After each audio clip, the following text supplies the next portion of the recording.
That breaking news involving the highly anticipated parole hearing of Erik Menendez. In the last 15 minutes, parole was denied for Erik.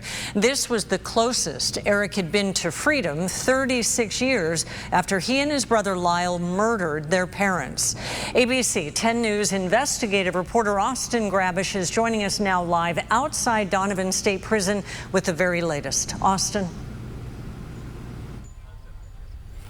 Kimberly, this decision was long awaited. This parole hearing went on for over 9 hours, which is very unusual, but nothing about this case is usual. I want to show you a photo now of Erik Menendez inside Donovan Prison taken this morning. This is a rare photo and a rare glimpse into what the prisoner looks like. He attended this hearing virtually, as did the parole commissioners and over a dozen relatives of Erik and Lyle Menendez. Now, I can tell you, Kimberly, that Erik was grilled by parole commissioners today, not only about the horrific and brutal murders of his parents in Beverly Hills in 1989 that shocked the nation and continues to captivate the nation, but also about his past criminal conduct before those murders. The brothers were involved in burglaries, and the parole commissioners grilled Erik about that today. Now, what also came under the microscope was Erik's conduct while he has been behind bars. In recent months, we've heard a lot about the volunteer work he and his brother Lyle have done here at Donovan. Earlier this year, I told you about some of the prison rule violations they've also had, and those rule violations were scrutinized today at this parole hearing. The brothers have both been caught with having a cell phone, and today we learned from parole commissioners that there were allegations Erik was involved in helping other inmates in commit tax fraud, allegedly, according to parole commissioners.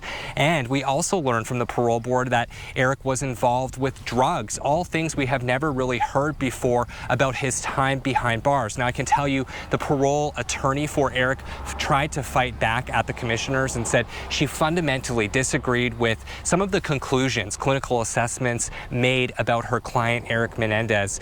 Now, Erik had over a dozen relatives in support of him who wanted him released here today.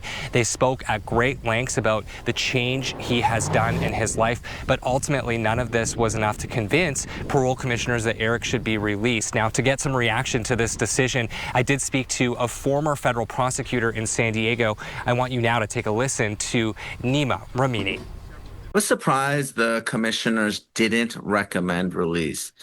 You had the family members all supporting it. You have some pretty strong, compelling arguments that they were victims of sex abuse. And even though they didn't necessarily act in self-defense, if today someone were to rise up and kill their abuser, I think they'd probably be sentenced to 25 to life.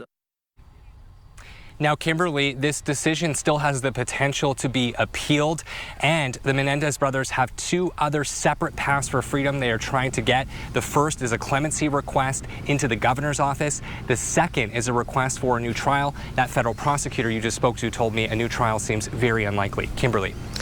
And Austin, you've talked about some of the things brought out today. Erik maintained sex abuse by his father, but he was asked by a parole commissioner, why kill your mother? That was a moment.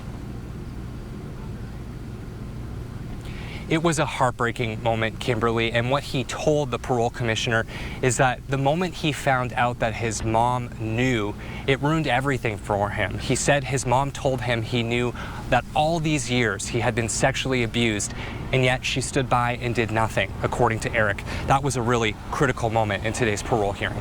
Yeah, and a stunning decision, and Lyle Menendez tomorrow. Austin Grabish reporting live. Thank you for your coverage.